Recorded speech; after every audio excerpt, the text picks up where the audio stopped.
Welcome back to the podcast. In this episode, we're going to hear something different for a change. So I've decided to restart and reboot the Restore podcast. I last published on the Restore podcast probably about a year ago, actually. So March 2023. So this episode is just a flavour of what we're doing over on the Restore podcast. And it's really a platform just to speak to inspirational characters and indeed people that really truly overcome adversity. So this next episode is one of 3 episodes we're going to be publishing on the Pre-Hospital Care podcast, just to give you a flavour of what we're doing over there. And this one is with Jay Baldwin. Jay is a double amputee, lost both of his legs in Afghanistan, and so candidly talks about his experience both pre and post injury, but also just some of the other challenges he's faced through cancer, divorce and other things as well. So I formally introduce him within the episode, and like I said, these conversations really do showcase what it truly means to overcome adversity. So please do enjoy.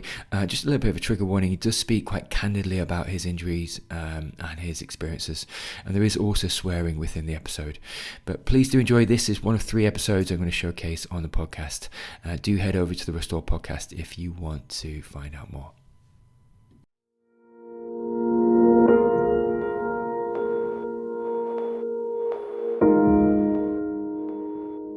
Welcome back to the Restore podcast. In this episode, I'm going to be speaking with Jay Baldwin about overcoming adversity. So Jay, at 26 years old, became a double amputee whilst serving in the British Army in Afghanistan. So he was medically discharged from the UK military at 28, divorced at 32, and won a battle against cancer at 33. So since being medically discharged from the army, the dad of 3 has learned to walk on prosthetic limbs.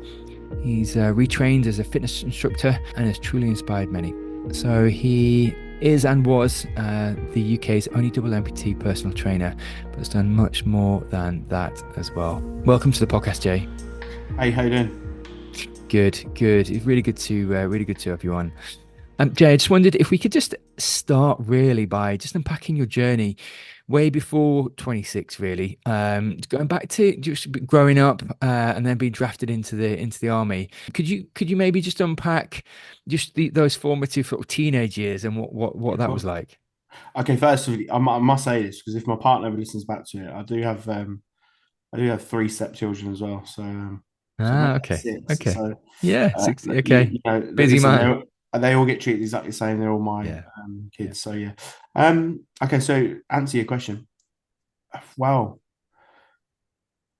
believe it or not, when I was a young boy, I wanted to be a police officer when growing up. And that was all I ever wanted to be. I used to love watching The Bill with my parents at the time, with my stepdad, and I just used to grow up and I think I want to be a police officer. And as I got a little bit older, unfortunately, I ended up during my secondary years at school being a little bit of a naughty boy, very disobedient, just hated school, and I became this person that when I look back now, it's quite cringe looking back at it, because it's everything that I try and tell my kids now not to be doing, and try and spin them a web for something else that they should be doing to prevent themselves falling down the route that I went into. So I ended up getting to around 15. I got expelled from school, which I won't go into details of as to why, but I ended up getting expelled from school, and I didn't have anywhere to go. No GCSEs, nothing really. So I didn't have much scope. I went and conducted a few jobs with a few friends, landscape gardening. Absolutely loved landscape gardening, and I still enjoy things, similar to that now. And I worked for my stepdad doing a bit of plastering, but it was never going to be something that I could foresee myself doing forever.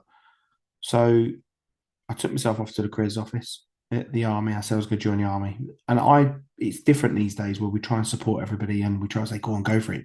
Be the best you can be. I got ridiculed. You won't do that. You haven't got the mentality for that. You can't do this. You can't do that. And that's just the way it was, back in 2000, 2001, around that time. So I proved everybody wrong, running down my selection. There was a few knockbacks in terms of heart murmurs and whatever, and and just a few knockbacks in the sense of it wasn't quite ready for the army. But I got there eventually in January 2003. 6 months later, I've become this young 17-year-old. Well, actually, I was 18 when I passed that training.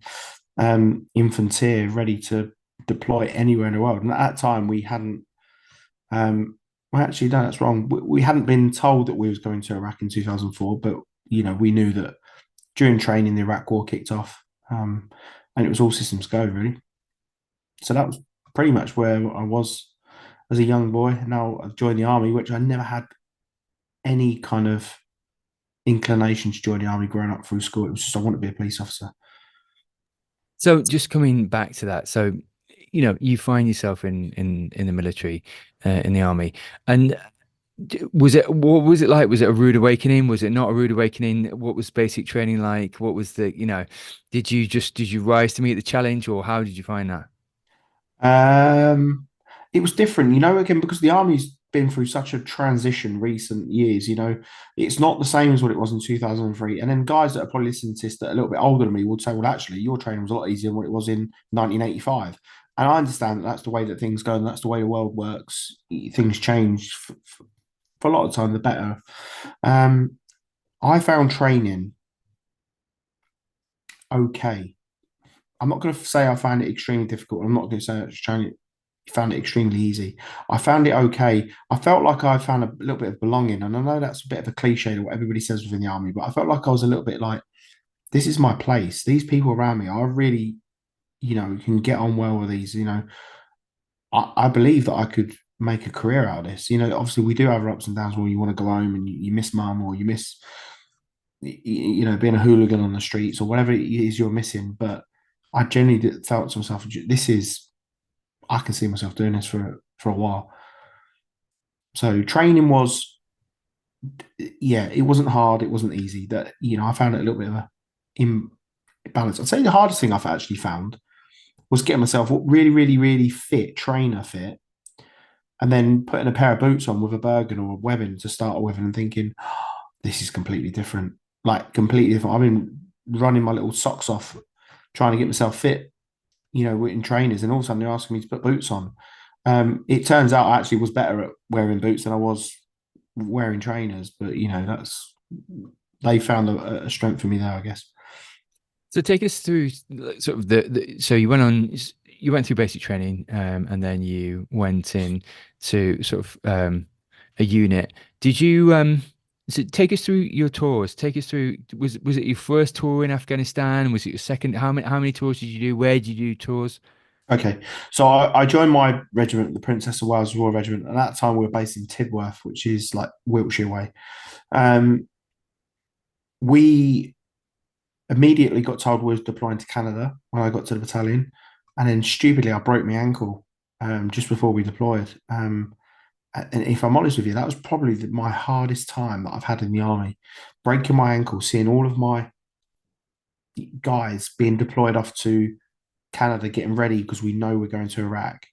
And I just come back, and they all come back. They've all got sort of advanced training, with the armored fighting vehicles that we was in, and I really felt like I was rejoining again and being back on the back foot. I was a nobody, and that was probably the hardest part. You seeing all the guys that I pass out training with go off to Canada, come back, be super experienced. I know people who think, well, actually no, but you are so much more experienced training with these fighters that have been doing their job for years and years and years. My platoon sergeant at the time probably thought I was just a waste of space. I proved him wrong, I know I did, but at the time he probably thought it was just a waste of space. This guy is going to be an absolute G1 nightmare, just an admin nightmare. But and that's how I really, really did feel. So we deployed to Iraq in 2004, um, Optalic 4, and we were operated away from our battalion. We was attached to the Cheshire's battle group, which are Cheshire, like, oh, well, we don't need to explain where the Cheshires are from, but now I think they're the Mercians now. We were attached to them as the armored fighting vehicle company. And I'm not going to lie to you, that tour was naughty. There's a lot of awards that come out from our battalion from that tour. At 18 years old, my first ever contact, I didn't have a clue what was going on. And I mean, I didn't have a clue. I'm used to just having a fight down a kebab shop or having a fight after a few beers. And then next thing you know, I'm actually getting RPGs winged at me. People are shooting at me, and I'm like, I have no idea where it's coming from. So when we're going through all of our training, we go through the section battle drills, and they're saying, right, locate the enemy. Normally, when you're training, it's just like a guy in a big high vis vest saying, I'm shooting at you, basically, and everyone can give a target indication to say, pretend to shoot at me. But that's not the way it is in the real world. They don't want to get shot because they know that we're like demons with our rifles and they don't want to get shot. So they're trying to make it as hard as they can for us. And I honestly just didn't have a clue. I just hear the odd, crack and thump of the bullets going over your head. And I just didn't have a clue. And I was just literally followed my platoon sergeant, Ben Kelly, who was literally the most unbelievable soldier you'll ever meet in your life. And I just followed him, just say, right, I'm coming with you. I know I'll be safe with you. And then from there, it just became, I just probably went from being 18 years old to 21, 22, 23 years old, knowing full well that this is me for the next 6 months. We're going to get shot at almost all the time. Yeah.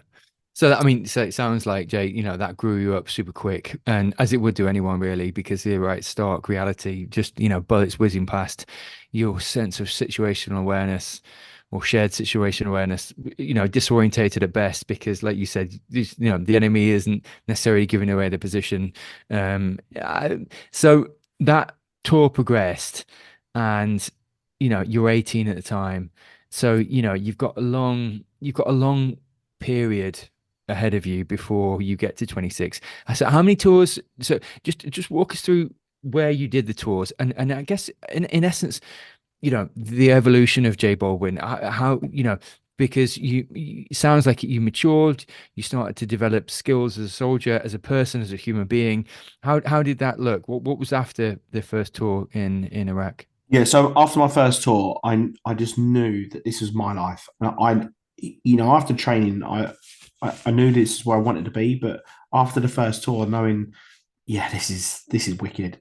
As a private soldier being told I've got to be doing X, Y, and Z and do it at a rapid rate of knots, I wanted to be next that person that tells people to do things at a rapid rate of knots. I felt under Ben Kelly's guidance, I felt that he taught me so much. He would never ever understand how much he taught me. Um, and I don't think he'd never ever understand how much he taught everybody. He was literally a sensational soldier, and everything that he done, he was very like up here to the standard. And he give me more shit than you'll ever know. But at the same time, I know looking back that he loved me. Like he was giving me that. Like you do with your sons or your kids, you give them shit because you expect higher and better of them, and you want them to grow up to be somebody that probably they are. And I know he done that. And again, he won't probably have realised it until later on in his career that what he was doing. But he was just exceptional. I just thought I want to be you. Was inspired to be him. And I always grew up in my army career wanting to be him. So then I went on to be a lance corporal. Then on my next tour was Iraq again in Ops Allocate. And that was in 2006. Went and done that tour. And off the back end of that tour, I was told, right, you're going off to do junior Brecon, which is to become a full corporal. Went and done that. That was a tough time in my career, if I'm honest, because I've been dragged towards the end of the tour where we don't really do fitness. When you're on tour, because again, you're just getting shot at and constantly patrolling. So I wasn't fit. So I felt like I was on a bit of a. I went there disadvantaged because there were other battalions that had not been on tour yet. But I was actually quite lucky in the sense that the paras were in Afghanistan simultaneously. So they came on to Junior Brecon as well in probably the same state of fitness as what I was. I quickly caught up with, the leading guys and I've done very well in some of the fitness assessments, but, but that was a steep learning curve, 16 weeks in the Brecon Beacons where it could be middle of the summer and it could be 30 degrees and all of a sudden it's -4 and it's pissing down with rain everywhere. Well, maybe not -4, but you get where I'm going with that. But so yeah, that was in when did I do that? 2006. I done juniors, got promoted in 2007. Went and done a career course to get picked up to sergeant, which was dealing with the armored fighting vehicles.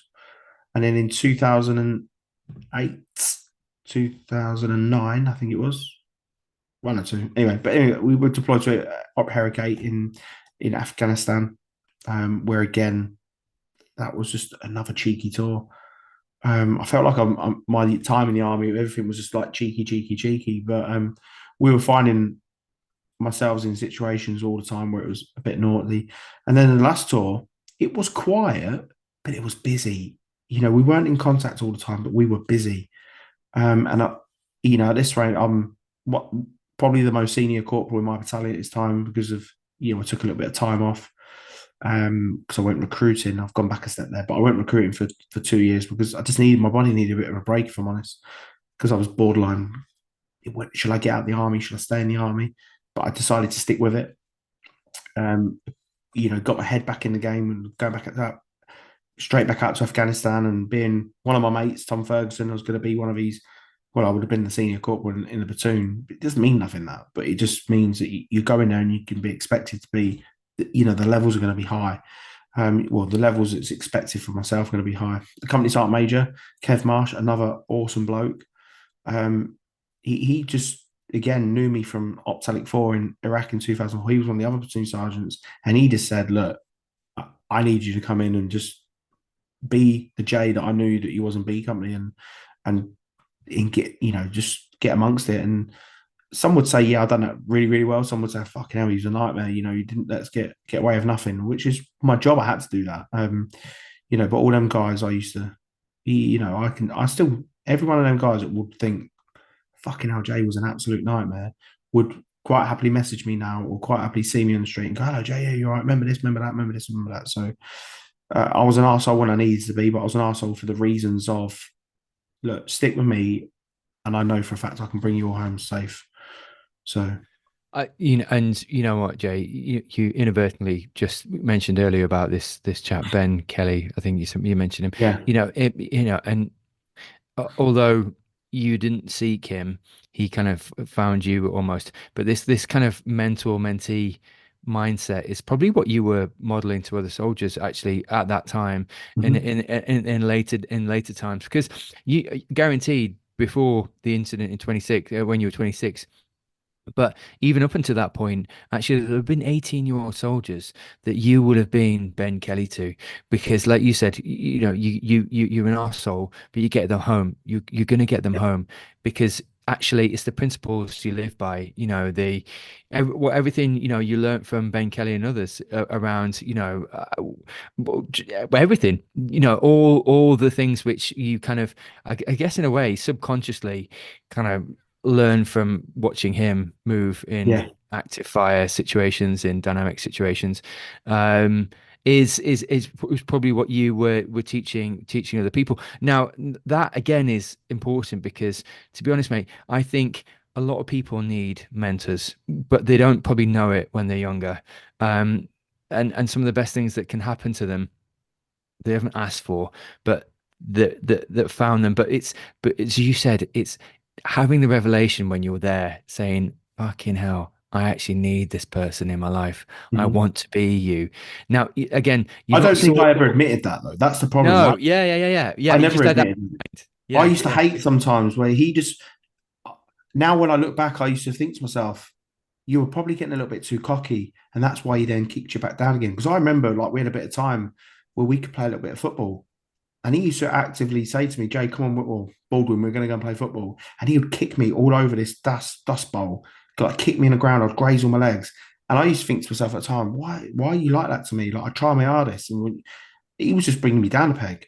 I know exactly what he was doing now. He was just bringing me down a peg. And again, he would hate to probably admit that, that's what he was doing. He probably didn't even know what he was doing, but it's hard to explain. But he done it so well, and I literally and everybody that I know wants to be Ben Kelly or um has got nothing bad to say about him. Like nobody has got anything bad to say about him. yeah. He taught me on my juniors. He taught me on my NCO's Carter. I was in Afghanistan with him in 2008, where he got a military cross for his actions as a company sergeant major. The guy's unbelievable. Like, Yeah, and all I wanted to do is be Ben Kelly and follow his yeah. footsteps. But to be honest, Jay, I mean, you're talking about you bringing other people down a peg, but I fundamentally, I needed. I was just thinking actually, while you were talking about someone who brought me down a peg when I was young HEMS paramedic or whatever. And actually, I was actually quite arrogant in certain ways. I was this, I was that. I was giving it the big one, and actually, I needed bringing down a peg. But actually, what that did for me, it's probably shaped my character a lot better, a lot more. It probably helped me in the long run a lot more. And to be honest, him knocking 10 bells out of you and taking you down a peg, maybe taking that arrogance away from you, making you a bit more level-headed, probably did you more service in those dynamic active fire situations and other situations where you actually needed to be a bit more grounded, maybe a bit more aware, maybe a bit more humble. I was certainly That's certainly the case for me. I could definitely test. I needed that when I was younger, and it sounds like that's what you were to other soldiers later in your career. And maybe, like you say, maybe they hated you for that. Maybe they actually didn't like you for that. But actually, that was probably doing them more of a service, because taking that arrogance away from them. Because, like you said, in an active fire situation, like you actually need to stay humble, stay and actually listen, and actually just really have those observation skills. Because if you think you own the situation or own the environment, you it can change in a ninepence actually. And we're just about to go there about when it fundamentally did change for you. Yeah. But I think you were that person later in life, and I certainly, hopefully, was that person in a very different sense as a paramedic later in life, giving other people shit, but just taking them down a peg or two, but Yeah. for their benefit, because I think it serves you in the long run. But if we could actually just, Jay, come to sort of that last tour when you are 26 years old, and so was that the one where you were thinking about coming out, staying in, going out, and just lead us up to that point. What were the circumstances? What was the situation? What was your mindset? So no, this tour was in 2011 to 2012. Herrick 15.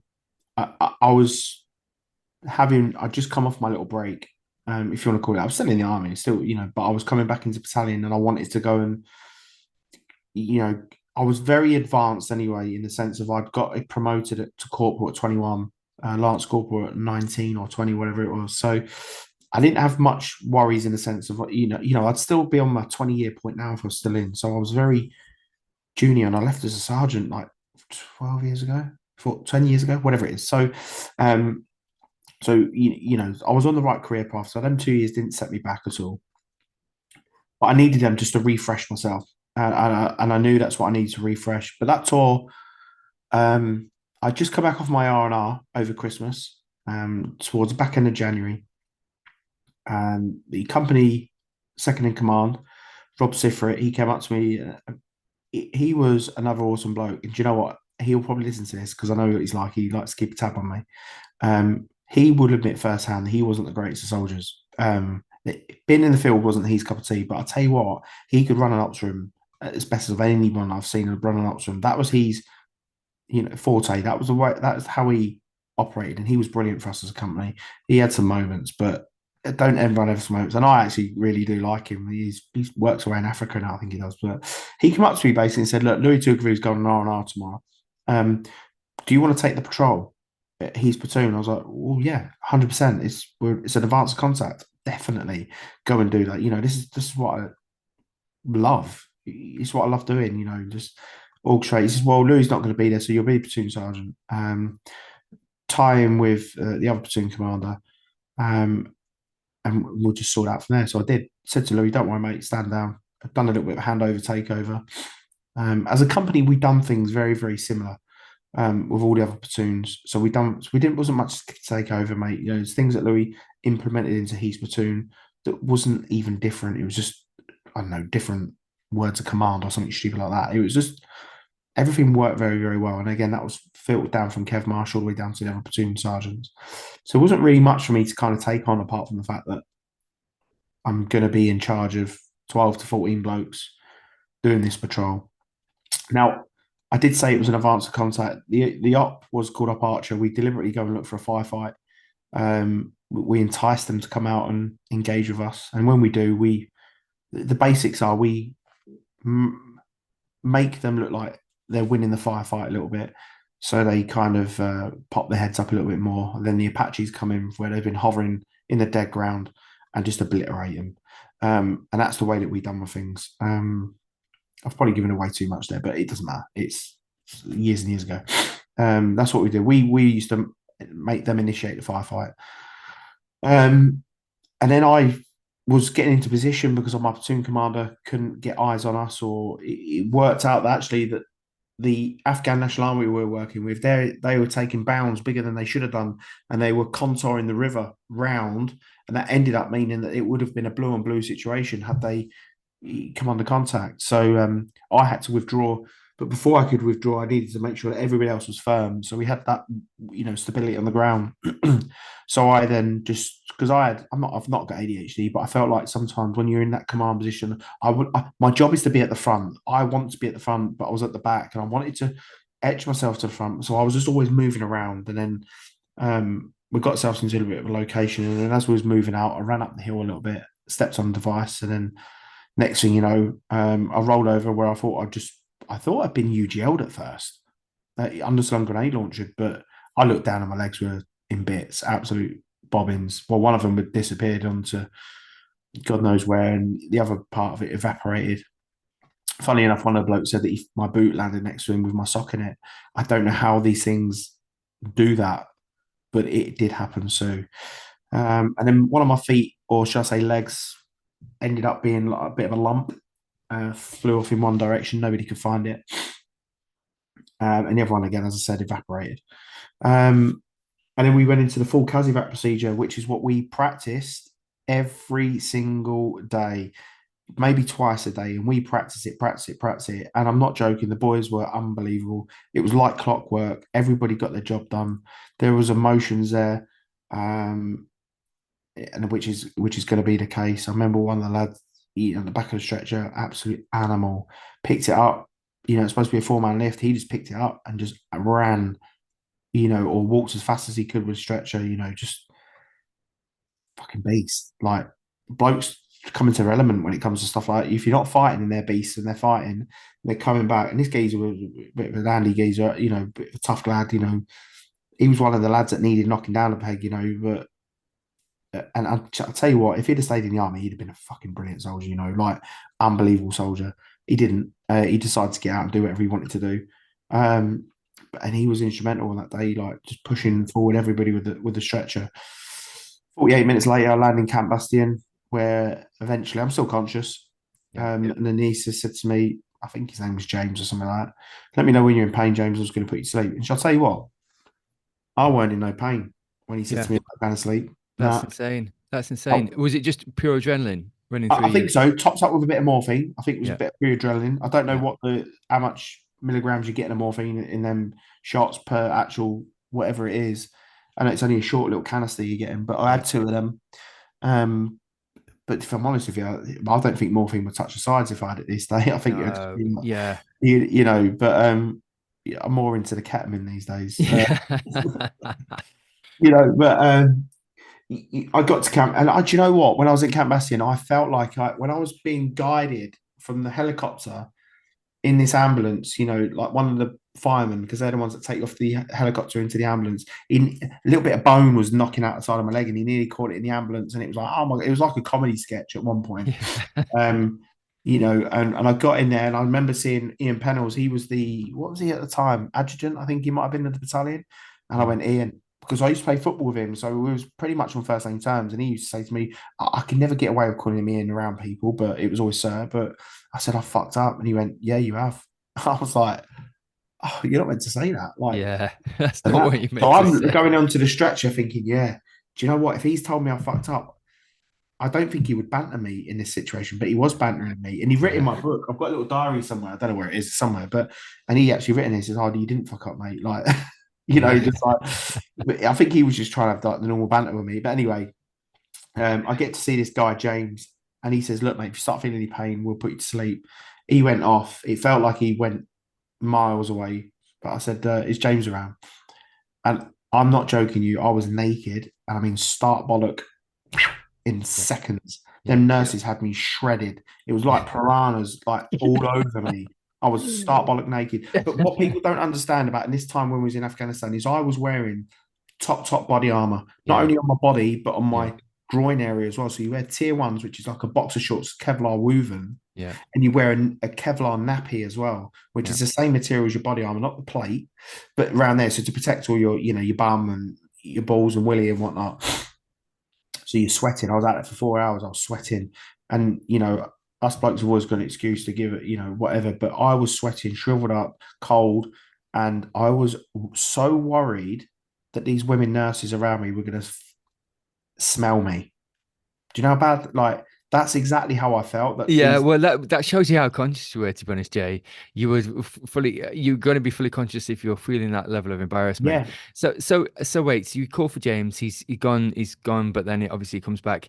At any point before they did put you to sleep, did you feel any pain? Just a burning sensation. Yeah. It was just a burning sensation, but the adrenaline as well. And I didn't mention this, but when I was getting Kazi out, we had an Apache like hovering over our head, like giving Yeah. it big licks. Yeah. Again, that's like that going through your body is literally so unbelievable. Um, yeah, everything was just brilliant, And I think a lot of the adrenaline was the fact that I was able to.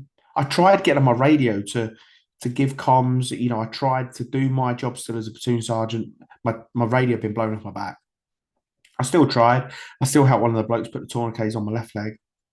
I was very conscious, just tell him to get his knees to be a little bit tighter Yeah. because you worry about it. Because I remember putting a tourniquet on somebody in 2008, whenever it was anyway. And I remember them kicking and screaming in pain because it has to be tight. If it's not tight, they're going to bleed out. So, so when you're trying to restrain them and say, look, pal, I'm doing this for your best, and I just thought, right, get that morphine in me before you start doing it up really tight, get that morphine in, it will take the edge off it. I just didn't feel no pain. I was just like, just Yeah. get it done with. Yeah. Yeah. Um, yeah. So I Yeah. didn't feel no pain. It was just I just wanted to get back to Bastion and I remember the what are they called now? The helicopter guys, the Black Hawks, Pedro. Oh, the Mert. Yeah, Pedro. Yeah. No, Yeah. Yeah. no, not Mert. Pedro came in to pick me up. Special Forces Americans. They came and picked me up, and I tried sitting up, and they're like fiddling around trying to put a cannula into me, try and get me some fluids or whatever they're trying to give me, or probably get ready for me to be put to sleep or whatever. I said to him, mate, I said I can barely see out my eyes because when you've got wear these glasses, they are, they're what they, I don't know what you call them. They're like shatterproof or whatever. And it's to stop any kind of fragmentations going damaging your eyeball. But all the dust gets underneath and it all gets in your eyes. And I couldn't see for the life of me. I said, would you just put some water in my eyes um so I can see? He was reluctant to do that. He says, mate, you've got bigger fish to worry about. Like, don't worry about your eyes. But I think he was more worried about the water going into my mouth and because I was obviously gonna be put to sleep because I was in shit state. But whether he was or not, I don't know. I never know. But he wouldn't give me the water, Jack bastard. So, so Jay, okay, so Yeah. so you get put to sleep and you wake up and where do you wake up? Do you wake up in the UK? Do you wake up in Head? Yeah, so Well, they you put don't me wake up in out. Headley Court, but you wake up in Cambastion or whereabouts do you wake up? They put me to sleep in Camp Bastion. I read the diary. They did try and wake me up, but I was literally gone. I don't know why you try and wake someone up who's had his legs blown off, still in Camp Bastion. Do you know what? I would have been fuming if I'd have woken up and they said, "Oh, you're still in Afghan." I'd have been like, "Why?" Like, But anyway, so I didn't. I woke up in Birmingham about 6 or 7 days later. I'd obviously had a bit of treatment or whatever. They looked after me back there. Um, and I was in a bad way. I was in a bad way. I didn't know where I was. I was on so many drugs. I was hallucinating. I was everything you can imagine was happening to me. It was happening to me. I didn't like that part. I really, really didn't like that part. I was sick. Not many people know this, but when you're injured in Afghanistan to that extent, we got so good as a military force. We got so good at, let's say you got blown up. We got so good at making them survive the injuries, get them back to Camp Bastion, get them back to England, and they live not a great life because they've got no legs or no arms or whatever, but they're living. So the Taliban knew that, and they were like, "Well, how can we make this even worse for them?" So what they started to do is they started to like, infiltrate the IEDs, if that's even a word, but they started putting like human feces in it, rat poison, miscarriages, blood, or whatever it was in there to give us secondary infection to then hopefully kill us off. So what they do is they give you these bag of and it, like bright luminous green antibiotics, and you've got to have that for 30 days. Supposedly costs £1 a day. Um, and I just remember waking up and the first thing I was doing was being sick, and it just was green shit everywhere. Like this poor little nurse that was looking after me must be thinking, "Oh my god, let's put him back to sleep," like because he's just been sick everywhere. But yeah, and that was like from there. That was when I was recovered and started going on from there. Really. Yeah. So you wake up in Burnham, and I think, like you said, that's where they retrieved most of the sort of critically injured to Birmingham, and so like you said, it's I guess it's a progressive revelation of the injury load of, like you said, they're just the life-changing injuries, and just yeah, just piecing together what happened. But could you just run us through your rehabilitation? Because you're 26 years old at this time. You're then brought through to Headingley Court to kind of to try and have some kind of semblance of rehabilitation. What's how was that? Right. So before I went to Hadley Court, I was struggling with these little mini nightmares I was having, like daytime, nighttime, whatever it was, I was having them, and it was so. Now I look back, it's quite funny. But I used to literally close my eyes, and the guys would say, "Oh, Jay, as if you're the one to step on an IED," and they'd pick up my boots. These are these like imaginary dreams. And I don't know if this is the drugs that are helping here as well, but they'd pick up these boots, and there'd be blood pouring out of these little holes in the boots, like a cartoon would be or whatever, and it was messing with my head, and I couldn't sleep and we couldn't sleep. Um, guess who came to see me? Go on, go Ben on. Kelly. Did he? Yeah, I'm Ben not Kelly. joking. Ben Kelly came see me in hospital, and he spent from about 10 o'clock in the morning. Bearing in mind, visiting was whatever it was. He Yeah, stayed with me from 10 o'clock in the morning. I think it was about there till late at night, till way gone past yeah, visiting hours. Um, give me every single bit of his day, and we was just talking. He told me about how much of a little prick I was at times. He told me how much I was brilliant at doing this, how much I was doing that. Why we spoke about absolutely everything, and he took every single one of them bad dreams away with him that day. Like, and it is a little bit like fucking hell. It sounds like that's a bit weird, but he was like my angel that day. He came in and was like took everything away from me. Everything that I was worried about sleeping and all this kind of shit, he came in and took it all away from me. And again, I don't think I've ever told him that, but it literally just made me feel like so much better. And he walked away, and I don't see him as often as I haven't seen him for years and years. I occasionally message him, or he messages me on Instagram. He's very keeps himself to himself, but yeah, what a guy! Like this, he was that guy that stayed with me through my whole army career. My dad, he was my dad. Again, looking back, he yeah, would never probably like to admit that he gave birth to such a good looking bloke, but um, he was just my dad through the army. But yeah, then my rehabilitation went on from there back into Headley Court. And this is where I'm not so positive. I hated rehab. I absolutely hated rehab. And because there's not many senior NCOs officers that get injured. It's all junior soldiers that get injured. I don't think they have they try to treat everybody the same, equally, but the same. It doesn't work well. When I'm in a four-man room, Sergeant Baldwin, you're in a four-man room with two privates and I don't know, something else. And I'm not saying I should be segregated or anything like that, but the military has always been like that. You're in a sergeant's mess for a reason. You're in a corporal's mess for a reason, and it's always been that way. And I didn't like the fact that I had nurses coming in saying, "Get out of bed now. Make sure you've had a shave, or you're going to get ag-eyed." I'm like, "Fucking what? Like, who are you talking to? Like, give me a break." Or my consultant telling me that I've got to go and do wheelchair basketball. Well, actually, if they would have there's ways to talk to me, and I'm not saying I'm like someone I'm not, but there's ways to talk to me. If you tell me I've got to do something, I will be very reluctant to do that. I don't want to play wheelchair basketball. Just let me go in the gym, or let me just go and smash a load of pies, or go on a piss, or do whatever I want to do. I've just been blown up and had my whole life taken away from me, and you're telling me to go and do wheelchair basketball. There's ways and means of dealing with things, and I genuinely do believe there's elements that they got slightly wrong. Most of it, I absolutely love them and adore, what they've done and how they managed to get me to who I am today. But there's other bits where if you've got a voice, they don't really like it so much. But Yeah. So No, I get that, Jay. I totally get that. And I think, my good friend Dan Richards, um, right arm and shoulder amputee, his rehabilitation was, in a way, it was his, you're right, it's his but it's everyone's own journey. And like you said, people actually rehabilitate A in their own time and B in their own way. And it's not, you can't, there's no general rule book. It's everyone's different and everyone's got a different way of dealing with things and processing things.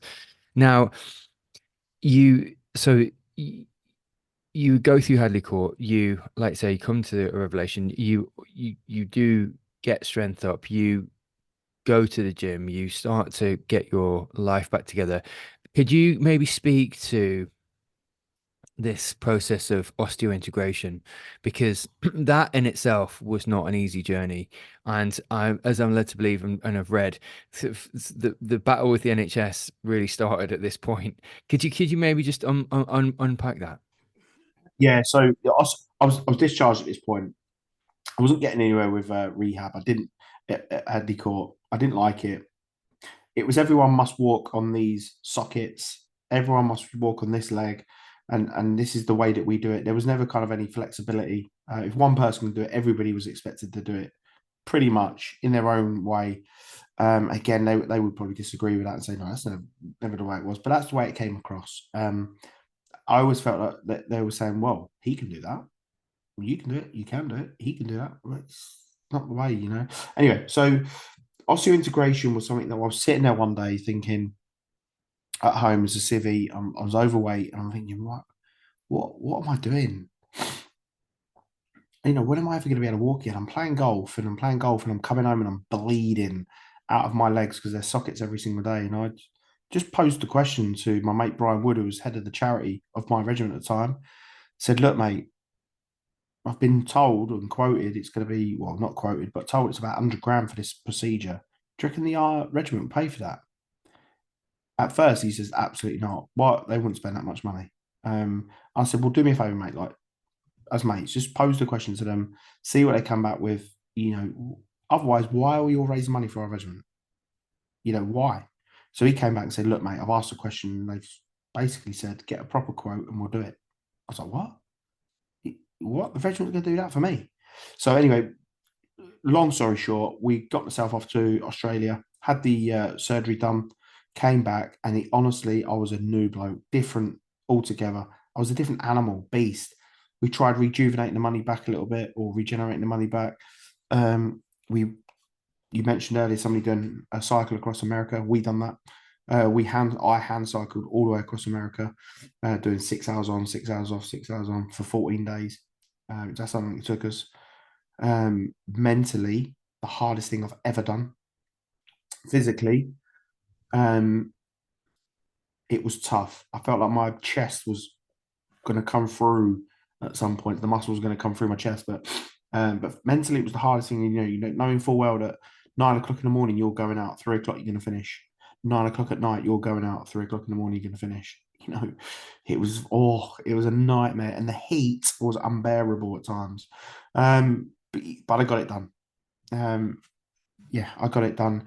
And also integration from there, just because it wasn't recognised in the UK, and this is where the NHS are. Listen, my partner is a clinical practitioner in the NHS, so I've not got anything bad to say about them. And it's not the NHS really; it's the government. If I'm being brutally honest, the NHS offer them fantastic service. They get told yes, you can do that. No, you can't do that. Um, but the NHS weren't aware of osseointegration at that time. They probably were aware of it, but they had very fine lines of actually no, you're only going to get this funded as opposed to that. Um, so I was just like, right, well, I'm not going to have that. I'm not going to be this guy that loses his legs for his country and stands for that, because this is an unbelievable process. You can't have me not being able to walk because you're not up with the times. There's no, I'm not having that. So went to a little bit of a war, put something in the paper, and next thing you know, Alison Treadgold has written back to me and said, look, we'll fund everything that needs to be funded in this aspect going forward, but we won't fund the implant that goes in your leg. And I was like, that's fine because the implant's absolutely fine. Like, I never have an issue with that. It's in there. It's never going to come out. It's absolutely fine. Well, little did I know that in 2019 I would get diagnosed with cancer, um, Hodgkin's lymphoma, which is a blood cancer for those that don't know. I got diagnosed with that, and it rocked my world. If I'm being brutally honest with you, 34 years old, I think I was at the time. It put me on my ass. You know, I was gutted. I went through a year's worth of treatment, thought I was dying because none of the treatments were working. I was like, yes, I'm getting done. I'm gonna. All the PET scans that were coming back saying it's spread, it's spread, it's spread. I was like, yeah, it's fucking done me. It's got me. Um, I dodged a bullet in Afghanistan. I was never going to dodge a bullet again, was I? But anyway, revolutionary treatments came out. This one that was immunotherapy, I think it's called, target me a little bit different or target the cancer cells a little bit different, got me below 50% of what I had of the mass. So it's never like the way they worded it to me was like, let's say I've got, I don't know, 25% of the mass of my body was covered in cancer. As if they can get that 25% down to 50% below what it was. So let's say 12.5%, then they can start doing the stem cell transplant. So I went off and started getting my cells filtered out, which, by the way, if no one's ever seen that before, is an incredible process of how they do it. I didn't even think it was possible to filter blood. Um, so that was incredible watching that and seeing it all live happen. I got my own cells back. And then I had the stem cell transplant, which during COVID, wow, it was incredible. I was in you're isolated anyway because of what you're having doing because you lose your immune system. But then I was isolated even more because of COVID. And unfortunately, during that process, I got a little infection in my right leg, and it just wouldn't budge. Just wouldn't budge. Got worse and worse and worse. In the end, it ended up in being in the bone. And the surgeon just said, "Look, Jay, I can't get rid of it. We operated on it a couple of times. Can't get rid of it." So he said, "Look, we have to lose it." So we lost the implant in my leg. Got it all closed up. I'm still like it now. I've still got one leg with an implant in and one leg with an implant out. Um, and then at this time, Blessmer, I've got a good contact at Blessmer. He was saying, Jay, you know, it's looking good. NHS are looking at funding it, et cetera, et cetera. We'll go from there. And it never got funded. And then I thought, you know what? I'm not fucking having this. So I went noisy. And when I say noisy, I went to the papers. Johnny Mercer, he is a good bloke, and I've got a lot of time for him. He did say to me that things were in motion before that because he heard I was upset through Brian Wood. Um, but I was not having it, mate. You know, I put it into the papers, and then the next thing you know, he rings me randomly, Johnny Mercer. You know, just Jay, it's Johnny. You know, I was like, fucking hell, what are you ringing me for? But he's like, just let you know, mate. He said, I've sorted it. You're gonna get the surgery you need. I know you've got a few other things to go through in terms of now I've got an infection on my left leg, and you know, and the osteoporosis, all that kind of crap that comes with being an amputee. He says, but just so you know, we've got you covered and we're going to get you looked at. Which he hasn't lied. You know, it's all in motion. We're all going through the process. I received a letter from somebody in Parliament, just to say, look, this is what it is, and we're going to get you cracked on and moved on and get the process put back in place. I don't know in terms of timeline when that's going to happen, but I do know 2 weeks ago I had a bit of surgery. I was only knocked out for 20 minutes, but they'd just done a bone sample of my femur, a biopsy. But I do know that they're onto it. As soon as that left leg's healed, they're going to move into the right leg with steroids to get my bone density up, if that's even a thing, and then put it back in place. I don't care what they do, mate, as long as they get it back in place. Yeah, no, Jay, totally, totally. Listen, I mean, that's a in and of itself. That's a roller coaster. You know, a double leg amputee, and at 26, you know, and then like you say, you traversed a divorce at 32, but then then battling cancer at 34, 33, 34, and like you said, just everything not working, but then coming back stronger as a result. Beating infections, beating osteoporotic limbs, beating the pain, and just the whole roller coaster, Jay. But I guess on the back of that, my next question would be, because you you know speaking to you and just reading about your life in a number of different bits of research, what comes through is that you don't lay down. You're not someone who lays down and accepts No. stuff. You'll fight. You're a fighter. In a number of regards, really, in a number of ways.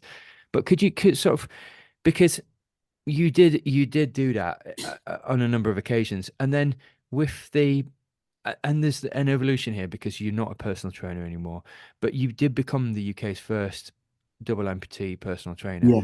Could you maybe just speak to that journey and maybe even the the the the the tail end of that, like what you're doing now? Because but that again is a mindset thing. It's you're not going to lay down and just and accept things. You're going to actually fight. But could just take us through that. So the personal training was, I was getting fit for a ride across America, and I was like, oh my God, I'm absolutely loving getting fit again. I feel like I can be really useful here. And I thought, well, I've got loads of credits to use from the army to get me qualified in something. So why not just go and get the personal training course? Did I think of becoming a personal trainer at Nuffield Health and getting loads of clients and doing whatever? No.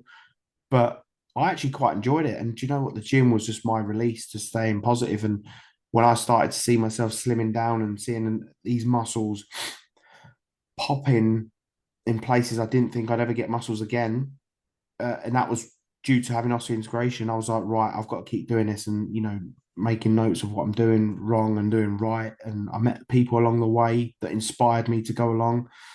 I do get inspired still by other people. One of my biggest people I look at as inspiration would be a guy called JK Physique. Um, I used to pay him to do my food, but I just didn't have the mindset at the time to be with him. But I look at him in the way that he's transformed himself to what he's done. I mean, he was always in great shape anyway, but now he's turned around. It's like huge company, what he's doing online coaching. I just think you're brilliant, mate. Like, and he is good. And I do look at him every day and I think you're absolutely brilliant at what you do, you know. And I also looked at him and thought, I can't compete with that. If I put a video online saying, oh, this is what you should be doing in the gym, don't eat carbs, or not, I don't ever say that, but I just he knocks me out of the water. So it's kind of a little bit thing.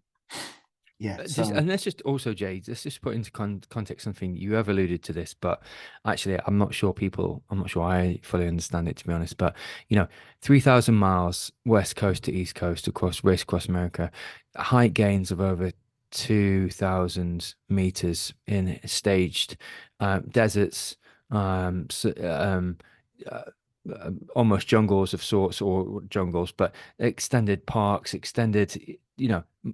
Um, Stages which go on for miles and miles and miles in like you said plus 40-degree heat, sometimes in -5 degrees, that from east coast to west coast of the US, that challenge alone is, like you said, probably the toughest thing you've ever done. It actually defines some people's careers, and that's only one of many things you've done, and survived through. But I just don't think I don't think I understand the gravity of something like that. And like you said, the pain you go through and the yeah, goals and what that leads to, like you said, the personal training. But but again, it's a mindset, and it is, it's a well-drilled mindset, and it's preparation, it's dialing your food in, it's building, because you don't just hand cycle 3,000 miles. That just yeah, doesn't happen. And so I'm not sure people preparation. understand the Yeah, gravity and the pain of that. yeah. That America thing was a challenge within a challenge, and I just felt myself every single time. I had a good bunch of blokes around me. I had a very, very good bunch of blokes. One of my mates, John Moore, now. In fact, I've had a conversation with him the other day. He lives in America. He lives in San Francisco, and he drove all the way over, and then used his vehicle to go all the way back again as a safety vehicle. He was in my little team of five. Brian Wood, and actually, me and Brian are very, very similar. And we used to spin off each other, not spin off each other. That's wrong. We used to, deflect off each other because we're both very talented at football. He was a little bit more talented than I am, and it pains me to say that. Um, and I wanted to do things my way at football. He wanted to do things his way at football, and we were both very similar in terms of rank of where we was in the army. And it was like we always wanted to be, the bigger person. And I hated him for some things. I remember being in the I know I'm going a long way around this. I remember being in the battalion football team. I was a captain of the battalion football team, and he came back into the army after taking a couple of years out or a couple of months out. And I remember Ozzy Osbourne saying, "Jake, thanks very much for being the captain for the last year. But Brian's back now, and he's going to do the captain." I thought, "You fucking prick! Oh, I can't stand this bloke." And then we ended up like now we're like really good mates. We don't talk to each other as often as what we should be talking to each other. But we are, good mates, and I can pick up the phone and call him and say, "Look, Pig, I need to have a chat about X, Y, and Z." And he was on my team on the race across America, and we just spun off each other so well, mate. Like, if I needed a bottle of water, he would literally just be cycling at, at 15 kilometers or 50 mile an hour, pass it on to me. I'd be supping on it or whatever, and he'd be seeing me like walking around. And I'm not joking yet. I was just like sometimes didn't even know what to do. I was just walking around naked on the Winnebago, like I don't even know what I'm doing and why am I doing this? This is absolutely fucking shit. Why am I doing this? Especially when it's like 5 minutes and you go back on the road again. But then when you finish, you're like, oh, what a ride that was. Shower, you're sticky, sweaty, and you can't sleep during the day anyway. So I was just annoying him, and he was annoying me. Um, but I think in times where you have been going through stuff like that, sometimes a sense of humor and a bit of banter is it can go a long way. And I even when I got blown up when I missed over this, but I remember I'm not going to go into the what I said, but I had a lot of banter with one of the blokes on the ground. He said one of them said to me, "Don't worry, Jay, you'll be playing football no time." I said, "You silly idiot." Well, I didn't say idiot. I could use a different word. As if I'm going to play football, I've got no legs doing like whatever. But the banter was there, and he sulked off. He was like, "Oh, I'm trying to have a bit of banter." But I sometimes for me, I just think like humour and a bit of laughter goes a long, long way. Oh, it does, Jay. I couldn't agree more. I couldn't agree more. And I think it's like you said, it's learning through life, and I'm trying to do the same. Is not take yourself too seriously, really, and actually be able to laugh at yourself as well, and go through life in that way. But Jay, just as we starting to come into London a little bit, just tell us what you're doing now, if possible, where you've come to now, and also sort of where you've come to, sort of not only from a work perspective, but from a mindset perspective as well. Yeah. So I've got three kids. Well, I haven't. I've got six, and I'm very selfish. Where I'm going with that is that my mindset needs to be on the ball all the time to be positive, remain positive all the time. Because if I'm not, I'm just being that negative kind of impact on the people that are around me. And I try to be as positive as I can, proactive all the time. Look, I don't always get it right. I don't always get it right. Sometimes I'm probably a little bit too military, too strict, or sometimes I'm still trying to adapt into civilian world. But majority of the time, I just feel that I genuinely do believe as well that my kids will follow suit in terms of the mindset as they get older as well. And hopefully that they take, I don't care if they take all of it away from me, but if they take just that little bit away from it, that, life's not always going to be down. We can get going again. You can go get back on the roller coaster again, or, get back on it and get back up on that high again. Yes, you're going to get knocked back down again eventually, but keep going and going and going. And that is just life, isn't it? It's literally an undulating platform where you're going to up, down, up, down, up, down. Don't care what anybody says in this world.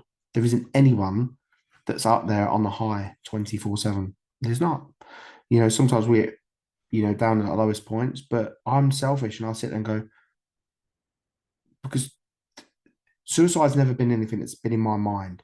But I've always been thinking to myself, if I was to leave the situation, just run away from everything, go and live in America or Australia or whatever, I'd be selfish because I'd be like, what are my kids doing? What's that girl that I was seeing, Kirsty now? Let's say, for example, use her example. What is she doing now? I'd be like, no, I want to be there. Whether it's rough or whether it's brilliant or whatever, we'll get through it and just go through what we've got to do.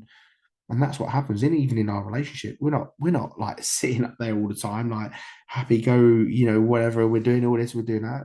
If she needs to put me in my place, she does. If I need to put her in my place, she does, and we have a Barney, we don't talk for a couple of hours, and then it's back again, and we go back on the high again, and it's back down again, and these things happen. And that's not just mine and her relationship, that's with the kids, and that's with outside of life or at football or wherever I'm going to be. I mean, I'm a Man United supporter at the moment. Imagine how demotivated I am, watching them at the minute. So, Oh, Jay, totally, and I just like totally. to make things funny Um, I think we always need a bit of humor in your life, and I like to pick people up when they're a little bit down. Sometimes I don't get that right. Sometimes I go a little bit below the belt, but oh well, we live and we learn, don't we? Yeah. Listen, Jay, I totally agree with you, mate. And a couple of things you just said there around just a go, living for other people, having a reason and having multiple reasons, and that being your kids, that being your partner, but also just understanding that actually it's not people water the grass on whichever side of the the river they want to. The grass isn't always greener. Mhm. It's where you water the grass, watering it on your side, thinking about actually this is where I want to invest. This is where I want to spend my time because like you said, I've lived in multiple countries, as you know, you've been to multiple different places. It's it sounds great. Yeah, That's not necessarily the reality at all, at all.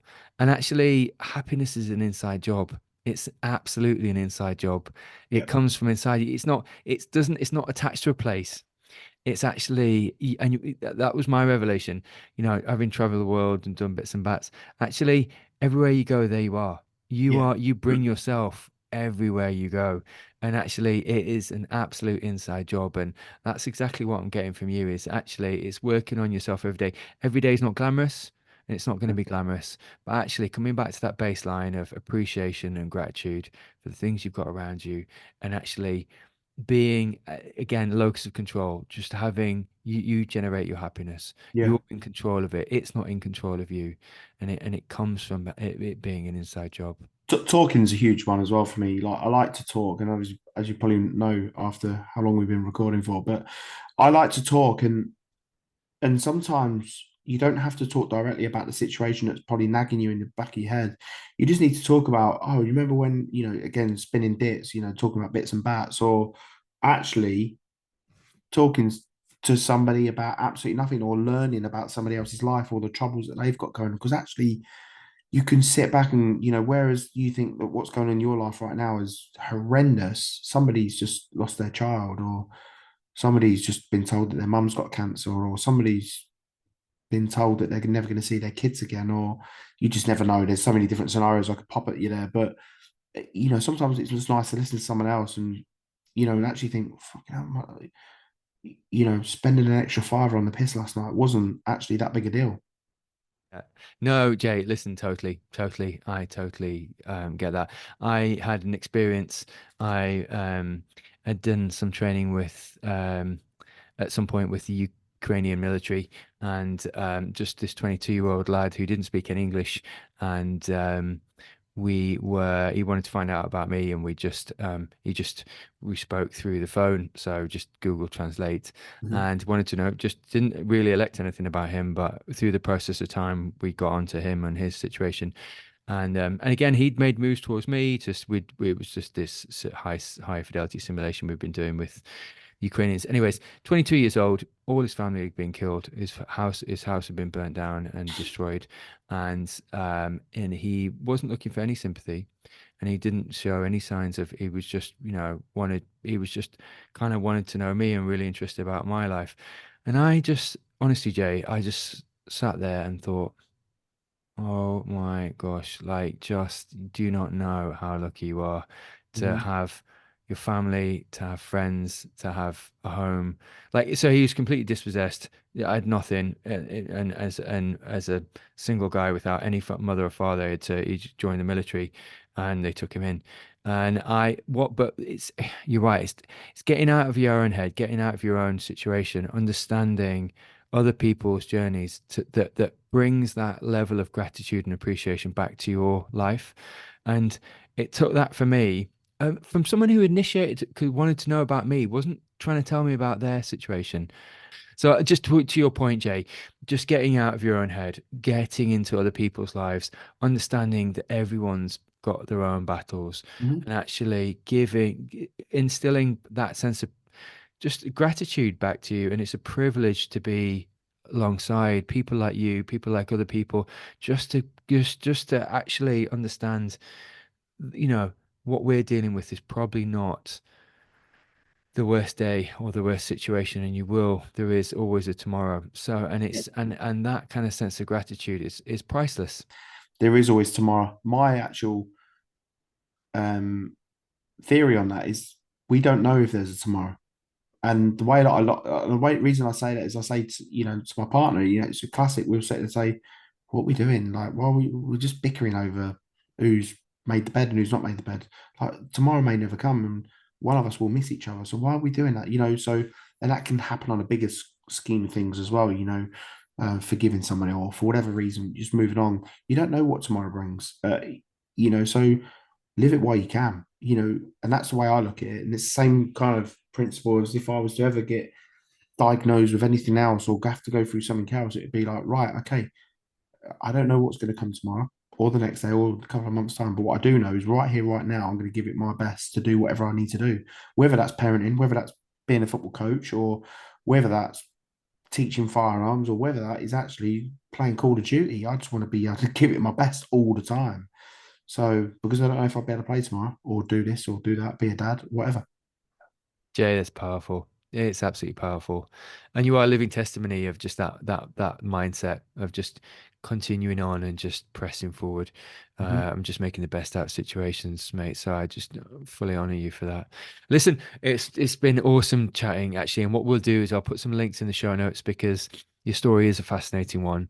Yeah. And actually your continued story is a fascinating one. So I will put some links in the show notes so people can just sort of read about just how you've traversed and overcome through adversity. So All my social media is no legged ninja.